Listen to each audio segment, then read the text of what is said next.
Hey crafty cuties, welcome back to Paper Terrace. Today I wanted to finish off making tags with the masterboard. We made this a few videos back, I'll have it linked below. This is the one that we made together. I don't think I changed anything up after filming, maybe.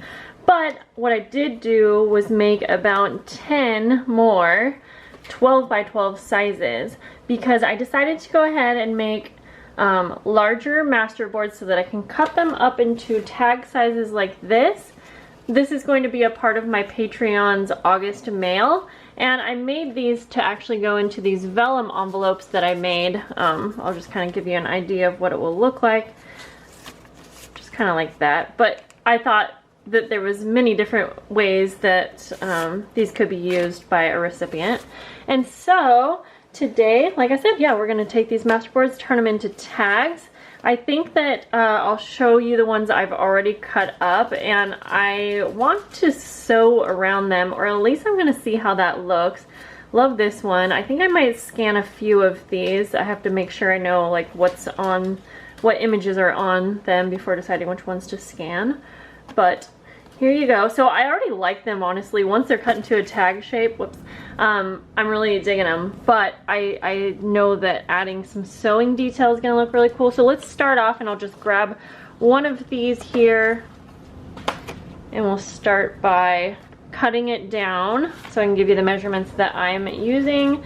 And then we could try a few different things because I also thought that embossing might look really fun. So yeah, let's go ahead. Actually, let's just start by cutting up the one that I already made with you guys. So, okay, so for this size, well, I really like the size I already have cut. So I'm gonna do 3 inches by 6 inches. So for this one, I am gonna have some like leftover paper since it's not a 6 by 6, but that's okay because I can totally use that for another project. I can use this up for like a belly band or like some pockets or something like that. So I'll set that to the side. We'll also probably have a little bit of extra here as well. I'm gonna cut off the little overhang here. Sorry, my dog's loudly drinking water in the background. So yeah, we'll do 3 inches.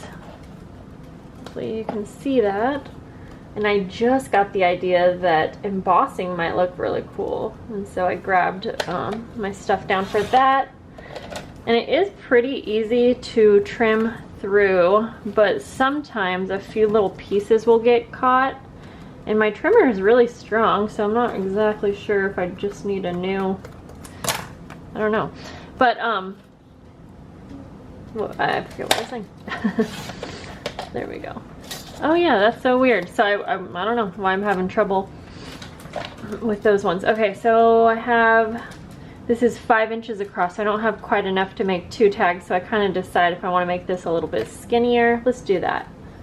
So I'm going to cut it at 2.5. Then I don't have too much left over because I really like the way that this little butterfly wing looks, but I also liked the flower up here, so I wanted to use them both. Then, so I won't finish all of these on camera, but we'll just make a few together. And then I'm going to cut little corners, and you could do really any shapes that you want. I honestly just like the typical corner snatched off of there like that. Now I'm going to take this piece and I'm going to turn it over so that it's upside down and inside out. Let me tell you what this is all about. Now that I trimmed that, I can just use this one as a guide to quickly cut the rest. I do have to make about 100 of these for my patrons, so it was a nice little assembly line project. And let me tell you guys, now these are a little skinnier, so I'm gonna cut them a different angle, but let me tell you guys, I got through so many scraps doing this, making this many, and I'm actually so happy that I was able to use up so many scraps. So this is definitely a good project to use up those scraps. And I like to use a mix between larger scraps and smaller. Now I didn't just use scraps, I also used, in the last video I think I showed you, I had some like kind of fake faux vintage papers, and I used those too. Okay, so we have these. So like I mentioned, I would like to sew around. Let's start off by just sewing around the outside. I also have some trims and things that could be used. I'm going to bring this back just a little bit, like for the top, but I wasn't sure how much I wanted to add to each one, and maybe I'll do each one a little bit different. I think we're threaded and locked and loaded and ready to go. I'm going to start out by doing a straight stitch for this, and you might not be able to see the whole thing here, but just using my normal sewing needle. I'm actually going to move that stitch length up to 4.0. Forgot to do that. And this is obviously not a perfect straight line or anything like that, but that's okay. So since some of these have really small pieces, I was thinking that we could also do some sewing, like, you know, around the pieces as well. And I'm really confused because there's a little piece that's like under this piece. I don't know if you'll be able to see that, but it looks really weird, so I'm just gonna cut that off, I guess. Whatever. That's okay. It's like showing, but that's okay. So actually, let's go ahead and see if I can trim that off a little bit more, and then I will go ahead and do a few more sewing lines. I'm going to switch to a zigzag stitch and move the stitch length up to 2.5. That was not exactly where I wanted the stitches to go. So when that happens, I just go again and make it look like it's supposed to be messy. There we go. I will trim some of these strings, but let's do a couple more little stitches here. Okay. And we'll just do that for now. Okay, now I'm gonna go ahead and I do like to keep some strings, but when I have that many different start and stop points, it can be a lot. I should be using different scissors, honestly. Okay, so we'll see how this looks by itself, and then we can try a couple more different ways. Okay, so yeah, I like this. Now, my thought was that if we wanted to add more of a focal point to this, we can, but I sort of like the idea of giving this to a recipient, and then if they want to add anything else, there's at least a little bit more room for adding something else. But I'm also working on making these tiny little snippets. I have these printables, which are words, and I got these from My Porch Prints, I believe. I'll try to link it down below. But I'm gonna make these snippets for some of the tiers that are receiving mail, and I thought if I send it separate, it might be really cute if they wanted to add it on here as a focal point. Like, I don't know. I'm not sure if I love I'm using an orange ticket behind there. I do like it separate, but I don't know if I love it on here. Actually, maybe I do. That is, okay, anyways, I'm not sure, but I think that adding a snippet could be all you really need. But let's go ahead and we'll set that one here. I think I'm going to emboss this one. This one actually has a tiny bit of embossing already, but that's okay.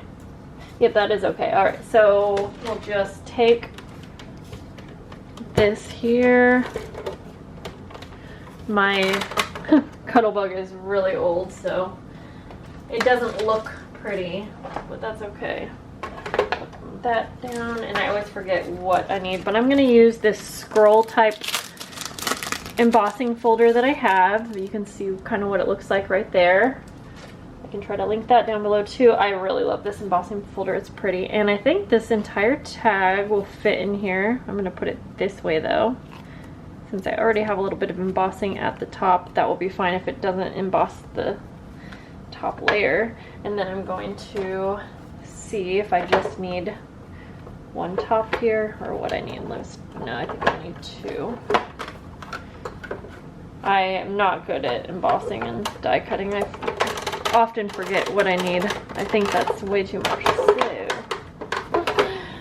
bear with me, guys. I maybe should have done this off camera, but that's okay. I think some of you like to see the whole process. Let's see if that will work. should work. Okay. My Cuttlebug also doesn't suction to the table anymore, and I'm sure I could easily fix that, but I just don't. Sorry, I know that's very loud and annoying, but let's see how it looks. Now I'm wondering if it will look obvious enough without ink. Oh, I must have had some ink on here from, I don't know, a different project, and so it actually kind of showed up a bit, but this is so pretty. I hope you can see that on camera. Now I want to add a little bit more to that. I'm going to grab my milled lavender. I think it's a really pretty light lavender, obviously, and I'm going to try to grab the correct topper for my little dauber here, with the right color, I should say. And then we're going to go around. We'll go around the edges. I like how that embossing looks. It's so pretty. And then for this one, I mean, I still could sew around the edges, but it's kind of like, sometimes it's, oh no, sometimes it's hard to know when to stop. But you know what, I think I will, because that little piece just came up and I'm feeling like some of the little papers might come up over time. And so I feel like it's more secure when I sew it. Okay, so let's quickly do that real quick. We'll just start here, and I still want to do a straight stitch, just, I don't know, I prefer it for this.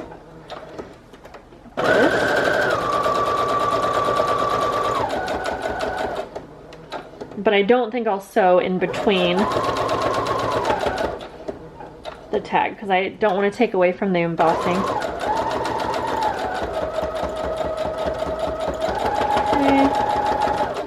I also thought that I could add more stamping if I wanted. So if you watched the first video, I believe I did some stamping with you guys, like after laying down the papers. Now with these ones, I did stamping on a couple of them, but then I decided not to, because I felt like the placement of stamping might work out better if I waited until I cut the pieces apart so I could see if I wanted it or not. But you know, that's just a personal preference, I guess, because like these ones, so yeah, you can see that I did some stamping right here, and I don't know, I think it looks fine. I did some right here, but it's just, yeah, I don't know, I think either way could be fine, but I love the embossing, so I'm probably going to do that a lot more. I just think it looks so pretty, and I think that these just look so, I don't know, just gorgeous. I love it. Okay, so we're gonna set this one aside. What else? I wanted to maybe try something else. I do also have, like, there's all kinds of things you could add for like a last focal point. These gorgeous stickers are so pretty, and I got these from the box, your creative design box. Yeah, so let's see. I'm just gonna see what else I want to try. Like, I think I'm gonna add one of these stickers on this one. Ooh, maybe I should, maybe, let's see, I'm not really sure what I'm thinking. I'm gonna put this right here, but I also really like this sewing around the edges, so. Oh, I know what I wanted to try now. I'm not able to think right now. I do want to try a little bit of trim to the top. And so I was just going to keep the trim color simple and use this Hug Snug seam binding. It's white. You could very well dye it whatever color, but I'm just going to fold it in half. I'm not going to punch a hole in the tag, although that would be cute too. I'm just going to go like this. And then for this one, I suppose I will need to sew that on as well. Let's do a zigzag stitch for this one. Just going to hold that in place for a moment. And I could sew all the way around this, but I don't want to keep sewing on camera. So there's that with a topper. But I suppose we could also take one and punch a hole. And we could do it that way as well, and then put some trim like through the hole. We could also use an eyelet, which actually I think that would look gorgeous, but the only thing I'm not too fond about eyelets for is because they it's just a little too bulky going through mail since I'm sending 100 of these. But for a personal project, I absolutely think that one of these would look great. Gosh, I think I want to emboss this again. So before we finish that off, let's go ahead and do that one more time, because I love it, and I kind of want to see if it's going to have the same effect with this one, like, because this has some busier prints. So let's see how that will look. Okay, and I think I remember what little sandwich system I needed here. Okay, I need to turn this around. Okay, so let's see how this looks. And I really could combine all of these and, you know, do the embossing and the sewing and the topper, but I think I'll probably end up doing each one just a little bit different. See, yeah, okay, that's okay. I don't love it as much as I loved that first one, so that's what I'm thinking is I think it's going to just depend on what prints you have. I still think it looks pretty, but for me, it's not as much of a wow factor as that first one. But it is fun. And then the cool thing is you're gonna have that back. Oh, that just looks gorgeous. So I think that's even enough reason to do it so that you have the back embossed as well. Now on a lot of these 12 by 12 ones that I did, I actually have design paper on the back, so they're not plain, and I sort of wish I had plain paper to do it because it would have been a better spot for journaling or something. But again, I'm just gonna leave it be, and if the recipient would like to, you know, add coffee dyed paper or a blank paper on the back, they could do that and then have a spot for journaling. So I'll just leave that up to them. There's really, I feel like, kind of so many ways that you could use these, and there's even so many more ways that we could use the masterboards. This was just the one way that I'm happen to be using them today, but in the future I would love to do a few more videos. I mean, for me, I don't exactly know what the difference is between a masterboard and then just like a collage, because I already have lots of videos using like collage pages. I've made like all kinds of different things, but anyways, so I don't know what the difference is, to be quite honest, but that looks pretty, and I actually like kind of how basic that is with the hole and the eyelet. So there's so many ways that we can decorate these as tags, and I'm excited to finish mine up. And if you are one of my Patreons, then you can be on the lookout for the August printable, which will have some lovely printables for you using the collage masterboards. And that's going to be it for today's video, guys. Let me know if you have more information on masterboards. If you've made them, let me know what you like to turn them into. I know you can keep them as journaling pages, as journal covers. I mean, I would definitely love to explore a little bit more and make more things out of them, but let me know how you like to use them if you do make them, and if you do know the difference between just like a collage paper and a collage masterboard, let me know, because it seems like with a collage paper you could also scan that and then use it over and over for, you know, for different ways. So I don't know if I'm missing what that is, probably, because I haven't done a lot of research. So anyways, guys, okay, I will see you in the next video. Bye, guys.